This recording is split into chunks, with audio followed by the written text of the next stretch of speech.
We're going to disappoint them because we knew better. There we go. And we're live. What's up, bros? Me, the professor. Hey, Red Rollins.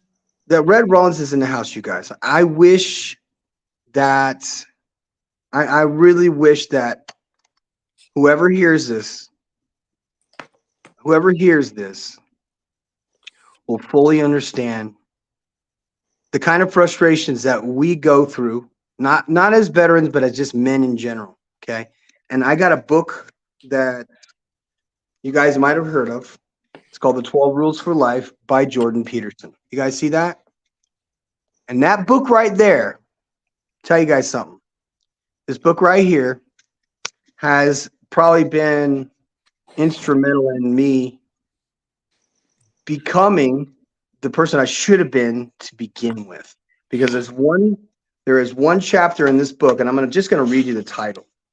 I'm only going to read the title because this is not a book study, but we're going to go through this, okay, one day. And I know, Red is a reader. In case you guys didn't know, this guy is painfully overqualified to be on a stream with my dumbass. It says here in rule number 9, do not let your children do anything that makes you dislike them. Okay? Do not let your children do anything that makes you dislike them. That means being a parent. Okay? Now, if you guys didn't know, I was adopted. And the man that adopted me did exactly this. He did exactly this. And I don't blame the motherfucker for being disappointed. Not at all. Now, Red's got a different background than I do. His dad is a professional cowboy, world champion cowboy. And he is living in Mexico just like me. Both of us are from two different branches of the military. We both served time in the military. We both did time in the war. We both did tours overseas, several tours. And there's no minimizing that shit. There's no way you can minimize our military record, period. Now, Red, you are an old-time subscriber back when I was in Colombia, when I was doing professor in Colombia, like Columbia University. No, the country of fucking Colombia. Red became an expat. With an What O, year did you What year did you with become? an O, not a U, right? Right, exactly. Not the fucking letter U. What year did you become? Everybody used to call Colombia and they spell it with a U, and all the bitches used to get mad. That's the They old get camp mad. days. Well, No, let we're me all ask, little camp simps at one what point. year did you become? What year did you go overseas? Permanent resident. Expat? Well, you're a permanent resident now in Mexico. When did you decide? Well, when did you move overseas? You've been in a few places. I know you started off as a passport bro, moving around quite a bit, and then you were expatting it all the way at some point. When did you? 2016. 2016? 2015. 2015. 2015. 2016, I got my permanent residency in Mexico, the green card. Mm-hmm. Now you're gonna want to speak up a little bit because the volume. I'm trying to move these chairs around. Sorry. No, I It's said okay. 2016. Right? Did your parents have anything to say about you moving to Mexico? They were a little surprised, I guess. But, I was 36 years old, a veteran. I'm a college graduate, got a master's degree. They really didn't have. It wasn't like I was asking; I was telling. You were telling them. You weren't asking. You were already a damn adult. You already did your time in the service. I already paid child support for a 10-year-old. So this is old hat to us. Now, at any point, did they try and talk you out of moving overseas? No, never. No. Well, in my case, my father's never been anywhere. He doesn't have a passport. He has no interest in going anywhere. I offered when I was in Puerto Rico, just so you guys know. Now, Red, you remember? Just so you guys know, we know each other. We know each other long. How many years would you say? since about 2012, 2012. 2013. Okay, so we're I talking was 10 years, actually a fan. I was a fan of yours. right? You were on my shit, man. This is before live streams too. I was in grad school. And I had a Mhm. 3 monitor computer setup, and two of them for work, and one of them was for bullshit. And I hate to say it, but you were on the bullshit screen. And I Well, it's was okay. looking to move. I was looking to move. I was going to teach English. What was I going to do? I was a veteran. I wasn't yet 100% VA, but I knew I'd get there. So I already knew I knew I was going overseas. Like I You knew know as you soon as my ticket was handed, I was cashing out and going. This now. was There's like in 2013. you have good parents. I know your parents, so you have good parents. I know their background. I know you could do anything you want and they would approve of it. They would not question your motives or anything like that. And My parents owned 5 Hilton hotels in California, and my so dad's a there was rodeo champion. And I'm over here in Mexico getting fucked up doing nothing. It's, yeah, I can do anything. now what are you drinking tonight? Johnny Walker. Show me. What do you got? Show Johnny 'em. Walker.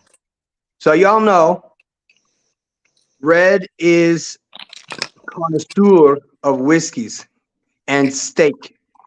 So he's gonna pour himself a glass and we're gonna chop it up. This is good. Saludos. This is good. But they Saludos. had no objections. They weren't like questioning your anything. None whatsoever. Right? I don't question They all didn't you want. I know my shit. exactly. They didn't give a fuck. They did not give a two shits what you were doing, right? Who? My parents? They didn't give a fuck in the world, did they? They knew you were No, gonna be I'm a fine. veteran. I paid for all my own school.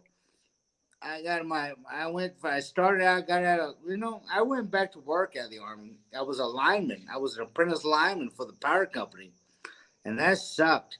And then I got in a wreck, and then one of the linemen I was with wrecked the car, and I hit my head, and he fled the scene, which I was cool. I went back to work, but my head was kind of fucked up.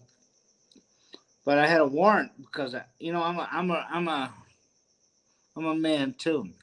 Yep. And I Now got you in a got some fight with my cigars. first baby mama, and I had a protective order, which I violated because I wanted to see my daughter. Hmm. And so they put me on this what they call probation, where I had to keep a job. What they call it, intra state, where they switch it from El Paso to Dallas, right? Yeah. So I had to check in and all this shit, and I wasn't supposed to drink. I wasn't supposed to nothing. Well, one day the police showed up at the house, and I knew it wasn't good, so I didn't answer the door. And the next day, I was on a bus back to El Paso, and I Yep. really just want to see my daughter. I had vengeance on the mind too, so I don't really want to get into that. But Nah. I lived 9 months homeless in El Paso, working at the labor ready. Before Right. I finally got caught up at a strip club. So you were a Yeah. homeless veteran, and you got on your feet once you were completely clear of being on probation and fucking up in general, like all of us did, and we I got got a call out. I did all the time. I did all the time. yeah, same And I here, went man. to See, Sanchez State Jail and all this shit. And isn't it interesting that finally, I went home to Mama's house, and she took me back in, and she was waiting on me. How I showed Mhm. up at 4 a.m. in a 3-piece suit, the same suit I got arrested 2 years ago in at a strip club. Stacy Adams suit. Stacy Adams. Right. And, and and I went back to school, man, and at 30, I think I was 31. Man, I Hmm. hit school like a gangbuster. I was so smart. I was so much smarter than everybody else Hmm.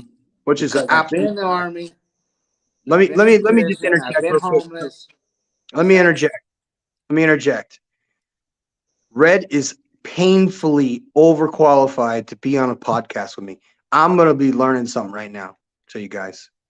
In fact, I'm gonna shut up a little bit more because he loves to toot his motherfucking horn in the right direction. So let's go. Bum, bum, bum, bum, bum, You bum, got bum. done with probation and you got your you No, I renewed your never had passport. probation. I just did the whole time, So and when it was time to move overseas, you're and out. then I had some book money on the books, and I got a good mother. I got a good mother. And it's Sure. just I was in El Paso, and so they let me out, and I walked forever. Oh, I fucking walked. Oh, I walked. I didn't have any socks, but I was wearing these shoes, these Stacey Adams shoes. I'm wearing a Mm-hmm. blue suit with a three-piece suit. And this one girl picked me up, dog, and it was like a divine intervention because I was going straight to my ex-wife's house, who actually put me in jail, and I think I Oh. was gonna wreak havoc. And this woman pulls up beside me, this Mexican girl, or Chicana, and she said, Mm-hmm. "Hey, what are you doing? Where are you going?" I said, "I don't know. I need to go get Western Union. I got some money." She goes, "Okay, I'll take you. Do you want a beer?" I said, "Yeah, I'll take a beer." Nice. And it was thunderstorm, relampagos and all this shit. And Mm-hmm. she goes, "You just get out?" And I said, "Yeah, how do you know?" She goes, "Well, because you're the only fucking idiots who walked this street who just got." So this was a girl who's like I don't know, she likes to find guys just got out of jail. And we're talking, Thank this and that. She give me a beer, and we try to go get my money, and the thunderstorm knocked out the power to Western Union. So I don't got no money. Anyways, long story short, she ended up dropping me off at the El Paso airport, and I walked around, and I went downtown and got fucked up and came back home to Dallas. And then 4 years later, I got a bachelor's degree, magna cum laude, and I'm on the presidential scholarship at Texas Tech to be a petroleum engineer. And 4 years ago, I was in jail for cocaine and drug abuse, or what's it called? Spouse abuse, I guess. So you were a mess. I was a mess. And going back home to my mother really helped me get this shit together because we're friends. We're real close. And anyway, so I go to Texas Tech, get the MBA, and I was actually a dual master's. I was supposed to be a financial advisor, which I learned a lot. And I was one semester away, and the school fucked up. My last semester, I'm 4 classes away, 12 credits away from my second master's, and they double pay me. So they send me what do you call it? And you and I have been talking since then, before then. You know what I Sure. mean? I'm Yeah, watching your Colombian video. you were my channel, This is really at the verge of your bodybuilding career. You've right? been in Colombia and you've been in Choco and you had that ranch. What you had, like a peanut farm or some shit? It was coffee. A It was coffee coffee. farm. Yeah. And you'd already been done that, but now you're really into bodybuilding, right? Re- Yeah, it was big as a house. You were just now. I remember videos about that time. You were in the gym, like working just nothing on calves because Yeah. calves is what wins the trophy. Yeah. Remember? I remember, man. And So that's you're giving a little science. You're a professor. Like professor, a lot of people don't understand. That means you're actually a scientist, an alchemist. for You the are an brother. alchemist. And a lot Yeah. of people don't know that about you, but you are an alchemist. hmm I'm the Anyway, old soul, man. Came back this time so smart. about that time, and the first of 2015, I just graduated with my MBA. I just walked, and I had one more semester, and I already had jobs lined up with a couple firms to be a what do they call it, a personal financial advisor, money guy. hmm I was on the West Texas financial board. The whole West Texas. I was the veterans liaison, which means I show veterans how to use their money and make more money. Like Sure. help veterans with benefits. Right. But I was still like at 60% VA at this time. Right. And just so guys know what we're talking about that aren't military or ex-military, what we're talking about is a rating when you get out of the military that determines how much the military is going to pay for you to live with your disabilities for the rest of your life. And now at the time you had your ACL worked on, No, I you had had ACL replacement, Achilles. I had ACL replacement, which means they took a muscle out of my ass and put it in my knee in combat. I mhm, tore my Achilles tendon, so that one they didn't do nothing. That was just rest and recuperation. So it's mhm, still fucked up. Yeah. Both of my feet have plantar fasciitis, which means I've been working with boots too long, which means I did too much marching. Mm-hmm. And I broke my C3 Mm-hmm. spinal C3, Mm-hmm. my lumbar. So that one's fucked up. I have degenerative disc disease and a lot of my neck. That's from wearing the helmets and shit. Mm-hmm. I got into a fight one time. We all got, man, we all, I wasn't, we had to go back story in the Army. I got sent to a place for a second MOS called Aberdeen Proving Ground in Maryland. It's north of Baltimore, about 1 hour north of Baltimore. And it's a bunch of mechanics and, armory, like gun machinists. Mm-hmm. A bunch of people with low IQs. Sure. And I went from a job at Fort Gordon, which I was a signal, which are the highest IQs. Does that make sense? Yeah. Continue. Well, we got in this big fight. We got in this big brawl. I mean, it was a brawl. And it was us versus the drill sergeants. We fought all the cadre. Like it was like Friday night, they're doing all this breathalyzer and shit. And man, somebody popped off and we popped off. And man, I ended up getting hit. And when I got hit, it broke my sinus cavity. Like all by, not a broken nose, like broken cheek.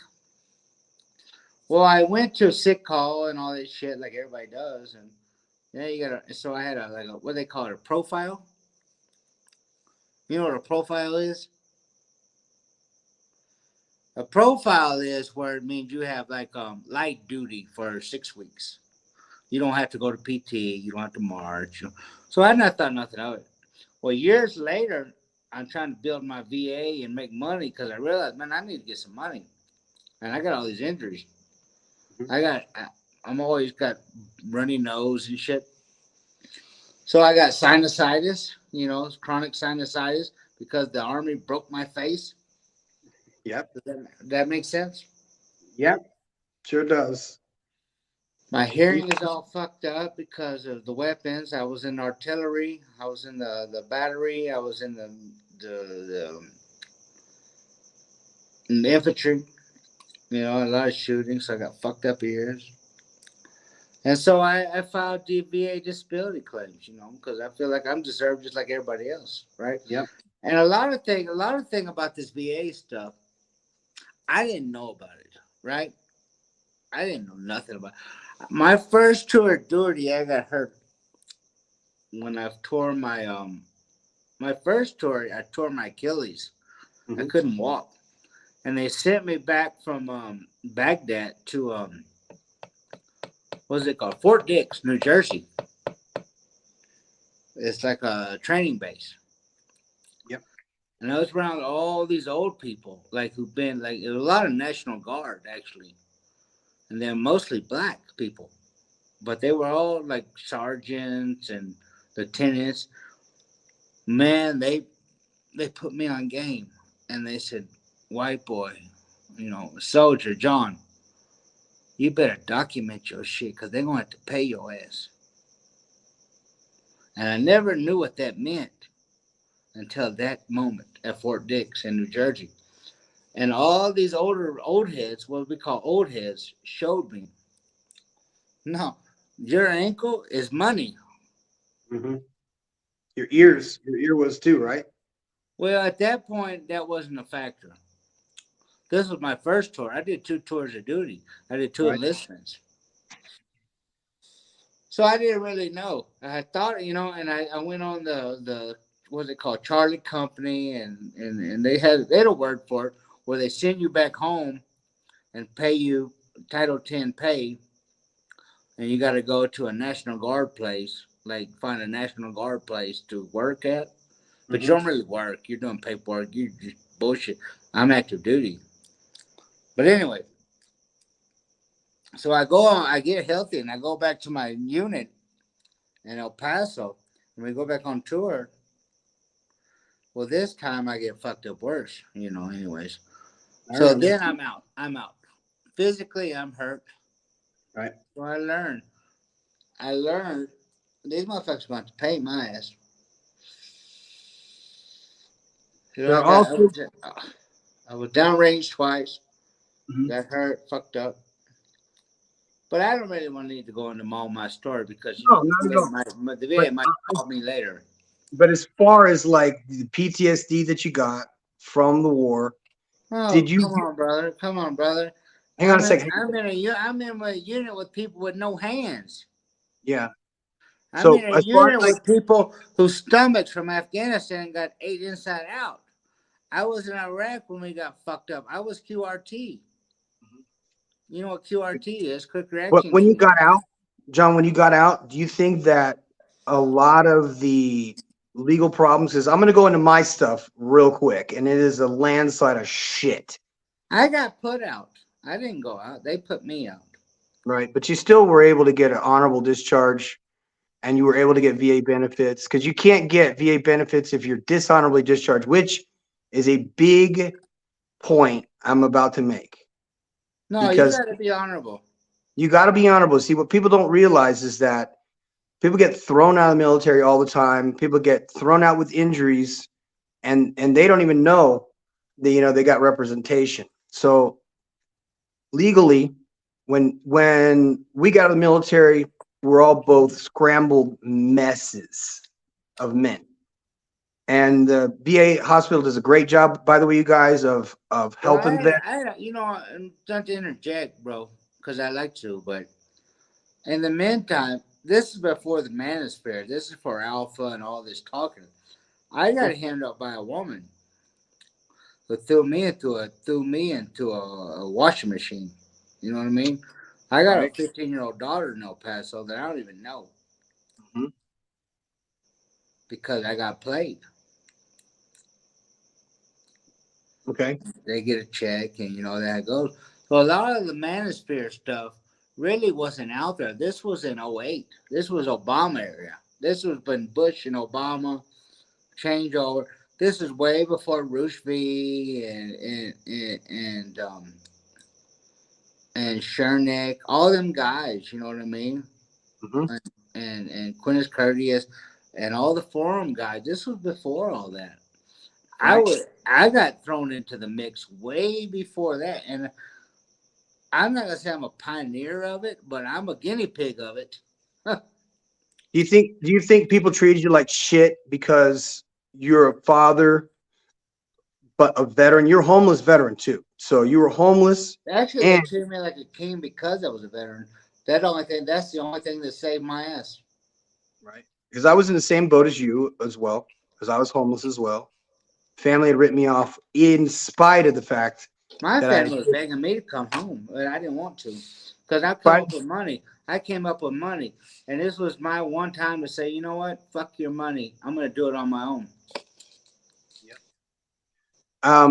Well, yeah, that's what most of us do if we have no one to fall Yeah, back on. That's what everybody else does. Why didn't I have to do it? And I Yeah. did. Well, if you have nobody to fall back on, see, the thing is that I returned from overseas with nobody to return home to, no home to return home to. You know, my mother had died, my grandmother had died, my grandfather had died, my other grandparents had died, all my uncles had died. One committed suicide. One died in a hotel room with a hooker and cocaine and a suitcase full of money that disappeared. So on my uncle that I cared about, he shot himself in the fucking eye on the day. You see, I was in Germany when I don't watch football. So the Denver whoever's was playing somebody and for the Super Bowl, and I was drinking soju, which came from Korea. I was having a soju experience on that very night. Told you I I'll was fuck you up. That's what I you was give the head guy. yeah, That's what you give the new guys on this first night, right? the green bean, yeah. So I was head first behind the sofa, um, nude in the morning, as most people get on soju. So you could see where this is going. When I got in the military and I retired, you see, we had to wait. I had to wait 2 years for my full pension, and Well, you got you to go know, through. I got fucked over. Well, hold on, let me finish.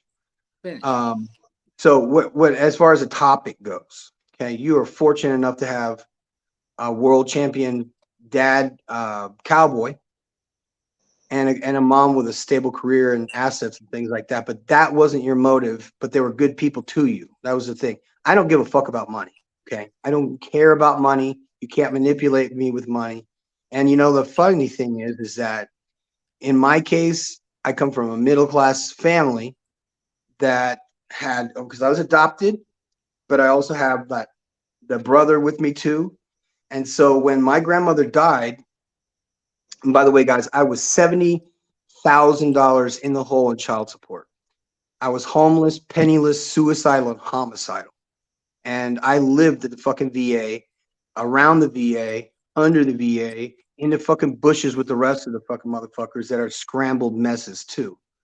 And so I was in therapy until I went to Miami. In Miami, VA was a zoo at the time. They were overwhelmed because all of us were returning back and all of us were messes. No one knew how to deal with us. Meanwhile, what I was trying to get to is that what these medical ailments do to our brains makes it very, very difficult to transition from military life to civilian life because we're drinking around the clock. We're taking they don't know how to treat us.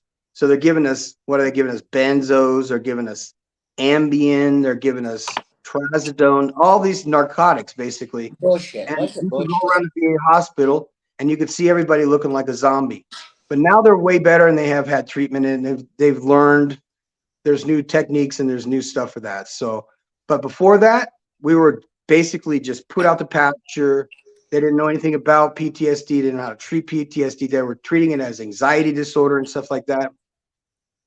They didn't know about in vivo therapy. They didn't know about psilocybin therapy. They didn't know about MAPS. MAPS is a big private company that has experimental stuff with like MDMA and stuff like that for people who are boxed up. Because you couldn't have got me to speak 2 words in therapy session from the word go, because I basically suffered that whole time from getting out of the military until I was completely retired, which was 2011. Now, That's the time I knew you. yep, About and this is the 2013. crazy part. You got to know me after the fact. Now, if you remember, I was 70,000 in the hole. There was no fucking way I was going to be able to pay that child support off. My other son, which is now in Germany, he's from Turkey, and he is under the assumption because his mother alienated me for 22 years. He was like, fuck him. He's a deadbeat. He didn't want us. He's a fucking loser. She told him that I had beaten up somebody and got thrown out with a bad conduct, which was bullshit. He didn't Big know that. chicken discharge? Yeah, she was trying to say that I'd gotten a dishonorable or whatever. I have an honorable discharge. I have a DD 214 that says not 1 but 2 tours of duty overseas and more fucking medals than you can shake a stick at. And one of those is for heroism. So you cannot negate the DD 214. And look at this: we get deployed, we get fucked up, we come back, and they have the option of saying whether were you in combat, and they're like, really, like, oh really? I'm like, here's my record. Okay, I came out of the military with a percentage already, so there was no question about it. But he didn't know that. My own son doesn't even fucking know this shit. So we're gonna go into it a little bit. See, what they don't see is that the amount of work it takes to get through the whole VA process, to go through the treatment, to get your life in order, to get on your feet. I was in a men's halfway house for 9 fucking months. I was in mental health. You remember when I was in Puerto Rico, Red? Yeah, I You remember remember you that shit? talked about it. You went there. You were in Florida. And you Well, no, had the no. I'm talking about Boricua when amigo.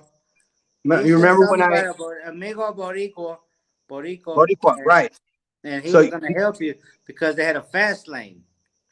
they Because they had that, a you know fast what lane. though, a lot of people don't know. That's about the time in the backlog days when the VA was backlogged Yeah. for fucking years. And that's what You we had to you deal could with send because in a claim and you wouldn't get an exam for maybe 9, 10, 12 months. yep. and you might get food That was vouchers. the Obama day. That was in Yeah. Obama. Obama gave us a backlog. Mhm. Remember But the travel pay? They cut funding. I couldn't even get an ID card from the VA because they had cut funding. Obama didn't give a fuck about veterans, so they did the backlog.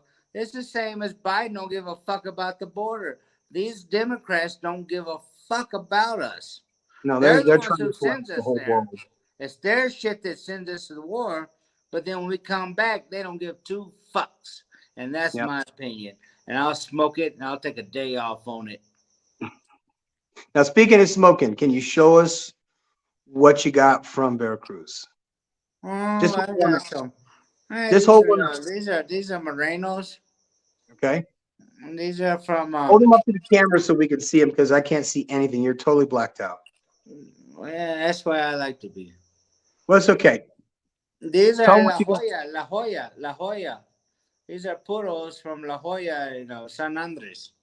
They don't know what puros are. Puros are just pure cigars. So you got some cigars from Veracruz. Mexican tobacco, actually, Mm-hmm. from San They're, Andres. well, what type of cigars are they? These are torpedoes, actually. So they're big fat ones, some big old fatties. Well, they're the ones with the bullet ends on each side. Another I ones. mean, I got boxes of them in there, but do you really want me to go? I don't care. It don't matter. They Right. cost you about, for 10, it costs about 2,500 pesos. So About a hundred about and a half. $12. It's only like a $12 cigar. Yeah, it's 100 and a half, something like that for a box. And how many's in a box? 10. 10. What's that? So that's a decent cigar. It's not some cheapy old fucking gas It's a station, $12 cigar, right? but it's local. Right. Now, It's Mexican. sure. Real quick. So basically, I can get speaking on that, I can go to Leon right next door and get Romeo Julietas and all that. And they're really not that much more money. nah. And they're overrated too. I They're think they're over. overrated. I mean, I actually, this is the first time dealing with this company, Mhm. and they actually sent me 2 boxes for the price of one, and they sent me these big cedar boxes. I don't know. I like them. And you know what? I have a kinship with Veracruz because I want to live in a place called Orizaba. So San Andres and Orizaba are right next door. Did you That's don't a know? nice place too. What is it like here in Orizaba? It's hotter than fuck. It's Well, what do they hot. have there? It's hot. It's a good place for kids. They have this outdoor zoo.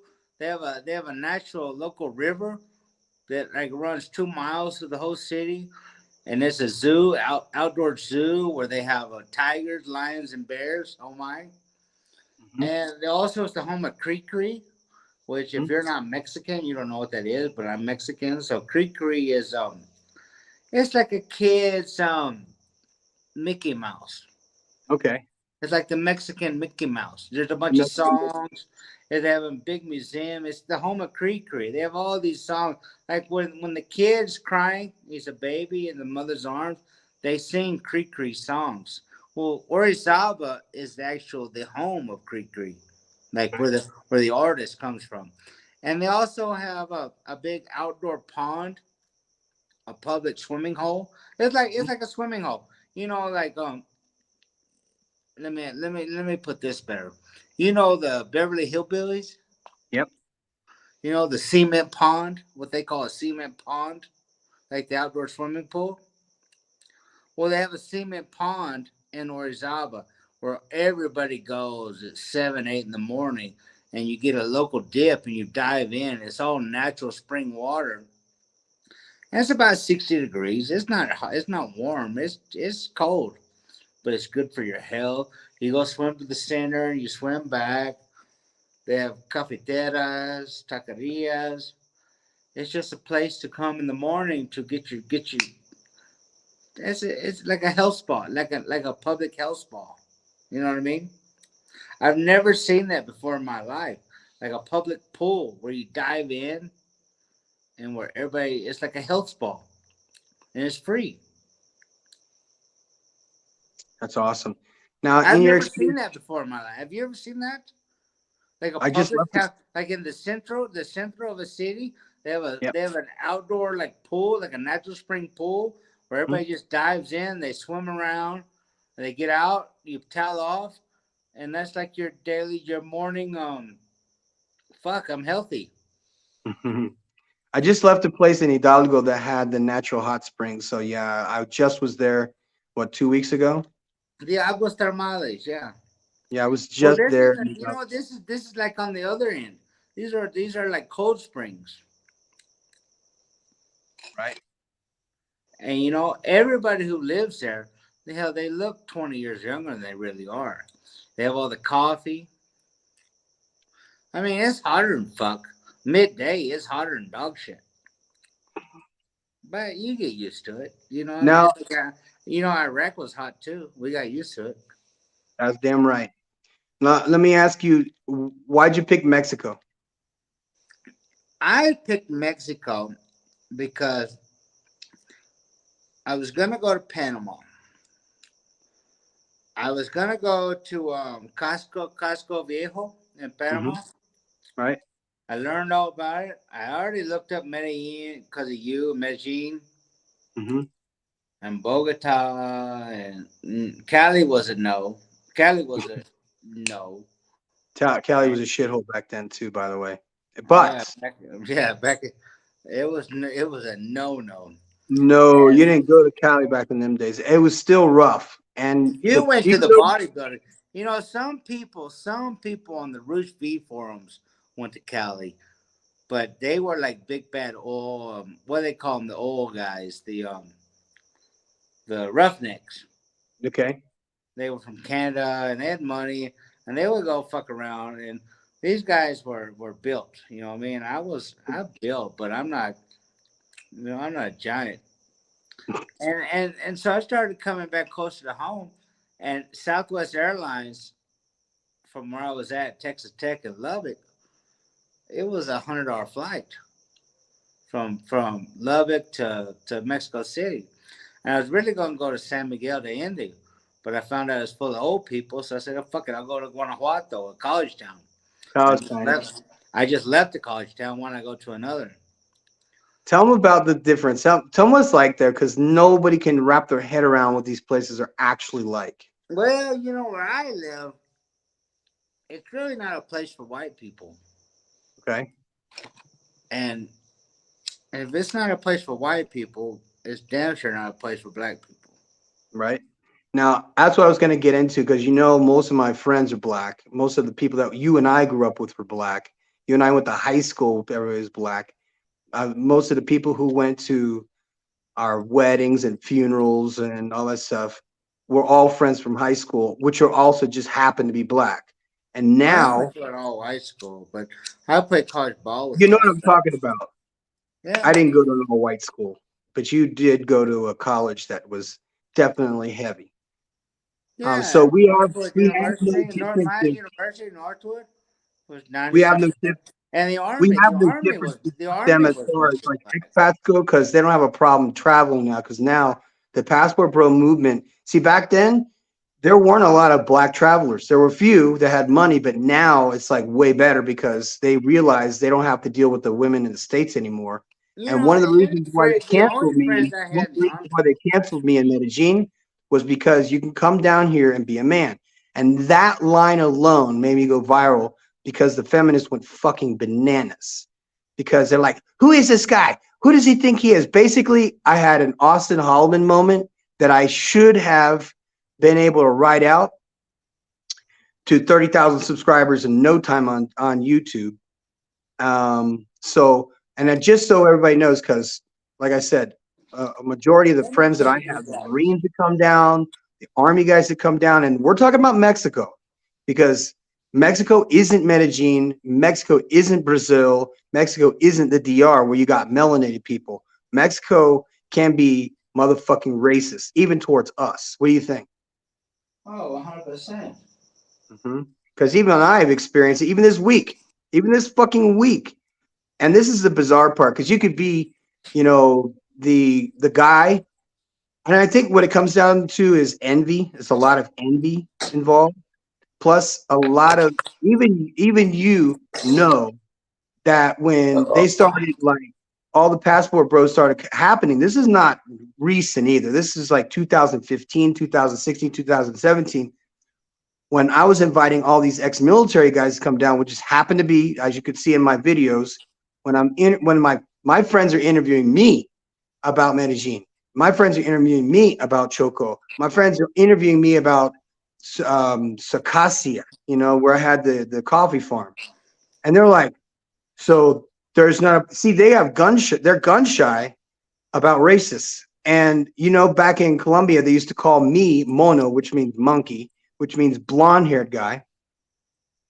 And negro y negra is literally the translation for black. So it's not like they're calling them the N word. No, it is definitely a term of endearment down here. So it's not like a racist problem. But in Mexico, motherfucking yes, it can be a problem, especially in the border towns and maybe in some parts of Mexico City. But for the most part, welcome as could be. I've never had a single guy come here and say, everybody was racist towards me. No, they've been more racist towards me than they would be towards you because they're in awe. They're in awe when they see these Marines come down. Then they're jacked and they're like over 6 foot, and they're like, and of course the average Mexican guy, he's 5 foot nothing, and the Mexican girls are 4'11", and here are these dudes that are jacked and tall, just got out of the military, so they're still fresh. And if they got their VA pension or they got VA disability and come down, they can come down and actually get therapy that doesn't cost an arm and a leg. You can go see a therapist for an hour for like the equivalent of like $10, $12. So there's a number of things that are open. And what most brothers, that is black brothers, don't know is that not everybody outside of the United States is racist towards them. There is a stigmatism with blacks traveling. They're like, first of all, not everybody's on probation. Not everybody has a fucking felony. Not everybody has a single mother home. Not everybody has, insecurity problems. Not everybody is a Kapuki and a fucking Ray Ray. Because all my friends went to college. They have both parents. I've never been in fucking jail. Look at Mr. Palmer. That motherfucker worked in the hospital for a career. And then he switched over to doing YouTube, and he got dicked over by his mother too. He calls her a baby mama motherfucking terrorist, which now makes sense to me because I had one myself who was from fucking Turkey. A baby mama motherfucking terrorist who only wanted to make my life a living fucking hell. So when I went into Colombia, I had already gone through the child support problem. God bless her soul, but if my grandmother had not left me that money for an inheritance, I wouldn't have been able to pay off for child support, and I would not be where I am today because of that. Now you got to realize too, I was in Puerto Rico. Why? There's a VA hospital there that put in a fucking express lane for us combat veterans. And if you can't get into the hospital, you're ready to jump off the fucking roof at the VA in Miami. Good God. And then people are rude to you, not the employees, but the other vets are rude. They push you around, they cut you in line. And it's not a good environment to be in for that perspective. See, a lot of people think that we ran away from the fucking States. No, motherfucker, I can go back anytime I want. Problem is I got nothing to go back home to. In addition to that, when you get divorced and you have a baby involved, I was already done. I was already written off by everybody in my family because I'm the guy. I'm supposed to be responsible. But they didn't realize is that my ex was insufferable. She took the kid. We were in Germany with the baby. She went back to the States and suddenly lost her passport, so she couldn't come back. So within 3 months after she filed divorce on me, she had already had a guy lined up. And so that whole story, it ended that chapter of my life. And I was like, well, if she's not going to let me see my kid, because this is what happened with me, is that my daughter. Oh, fíjate. These are called Happy Hippie. Oh, your candles? Oh, they light up? Okay. They all light up. What do you mean Well, they light up? I got this thing. You know what? I don't mean to cut you off, but I got kept getting ate up by mosquitoes, right? And I Going couldn't in. find citronella candle. So I bought this bucket and filled it full of wax of citronella. And I got Nice. this big this mosquito killer. Nice. If you want one, they cost 1,000 pesos. I'll sell it for $50. That's about, yeah, big ass candle. It's a bucket, man. No, it's a So, bucket. It's got so, 4 wigs. so you can see getting, if you get divorced and you go to family court and they fuck you over, regardless if you are a bad person or not, we're already labeled deadbeats. They don't Me and care. my, They don't care. In Mexico, it's the same in Mexico as America. no, I'm talking about us. I don't give a fuck about them here. No, About you, I got married and divorced in Mexico. right? You ever been to But as far as Mexican the laws courts? go, Have the you been to laws, Mexican court? no, thank God. Well, yeah. Thank God for you. They want 40% of your money. Fucking A. You know what? Jack, you know that. I gotta create some bullshit business selling candles that makes no money just to show I'm poor. They don't give a fuck about candles. So I was already labeled the deadbeat. So my family basically sided with her. That's what they do. When you get divorced and there's a baby involved, they side with her automatically by default. They had no idea my circumstances. And at the time, and you know that I've been doing fire sprinklers and fire suppression and all these inventions and stuff like that for all these years, so that when I finally was able, and this is prior to me getting my retirement, was I wanted to be a pipe fitter to do this and do inspections. So I was given a job. It paid like 20 something bucks an hour, and I'm designing for the first time. Well, it was a really haul. It was a real long haul from where I was at the time, which was Wellington, Florida, which is way out in the polo grounds out there in South Florida. And I was about 25 miles from the job that paid so well. And so one day I go outside and my truck is gone. And I'm thinking my truck got stolen. And now remember something, I'm $70,000 in the hole in child support. $70,000. That's a Mercedes That's and a enough half. to send your ass to jail.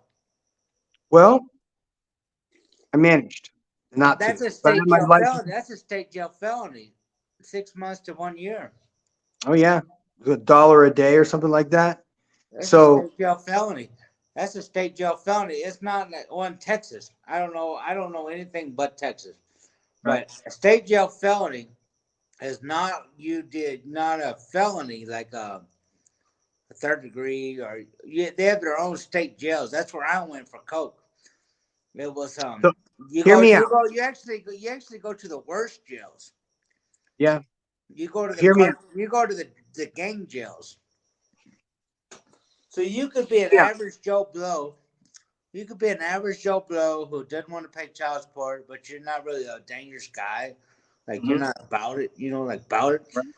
And you get into this place, and you're gonna get turned out. Way you're gonna either buck up or knuck up. It's food. It's food, fight, or fuck.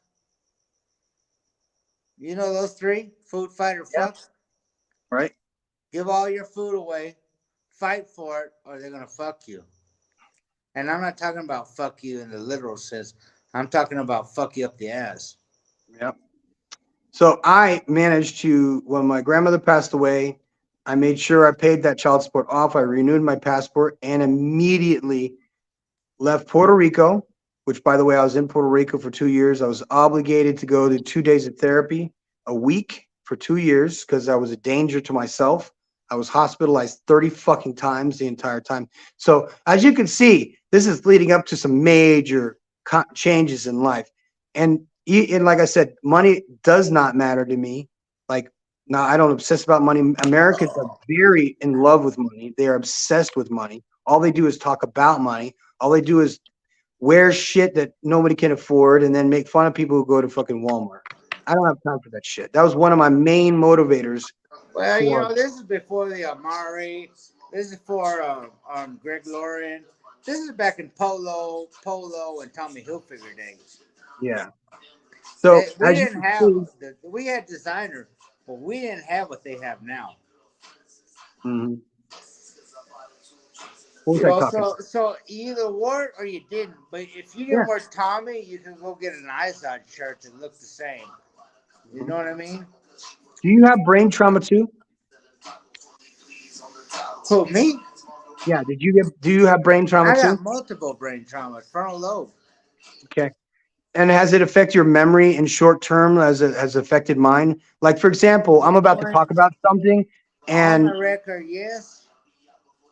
On well, the anyway, record, I don't even know what day it is. Off the I don't record, either. I don't know what day it is. off the record, bro. Him, I can tell you what you were wearing in 2013. What headphones you were wearing? You were wearing orange shorts and a tank top, walking down what's that main street in Medellin? I can tell you what clothes you were wearing in 2013. So off the record, no. But on the record, yeah, I'm fucked up. I don't even know what day it is. We already know that, but it's not stuff that you really need to go into about your personal shit because a lot of But I people. can tell you in 2013, you were wearing these ugly ass orange shorts. You were wearing this goofy ass t shirt. That was you were so big it didn't matter. Yeah. Wearing headphones and bitching about. You were saying I wear head. You know, you did a video one time. I can tell you how good my memory is. You did a video crouched down in the back seat of a Uber in Medellin, and said, "I'm not supposed to be in the back seat, but I'm letting you gringos know the Uber is outlawed right now, and you can either sit in the front seat or hide in the back seat, and do Yeah. Good. not put your phone by the window." Yeah. You don't fuck around on your phone when Did you you're do a in. video about that? And you were I crouched down did. in the back of a car? Yeah. I think the seatbelt choke was the big one. Well, that's how good my memory is. Well, mine's not. And every time you interrupt me, I fucking forget what we're about to talk about, and I have some serious shit to Well, bring keep forward. going. I'm gonna listen to some If music. I Keep do, going. I should take notes, and it's my own fucking fault. But yes, short-term memory loss is definitely akin to getting fucking bashed in the goddamn head. My thoughts are about my daughter, for example. When I realized that a daughter is permanent and a wife can't, your girlfriends and women, they come and go, but your kids need to be the most important thing in your life. And I didn't know that because all I thought about was money too. And when I'm slapped with $1,886 a month in child support, and my own mom steals my own car that I just bought, and I can't get to work for a job I just got so I can get back on top and start paying child support because she treated me because I couldn't pay as if my daughter was being rented to me. You know what I mean? So she wouldn't let me see my daughter because I didn't pay because I didn't have money to pay. And I'm not making excuses. I'm telling you guys that I was in a circumstance and I had overcome that shit. I was homeless, penniless, suicidal, and homicidal. When I was let out of the military, I had to go to therapy. Let I out had to, like a dog off a leash. well, no, more like a fucking cow out the pasture, left to die.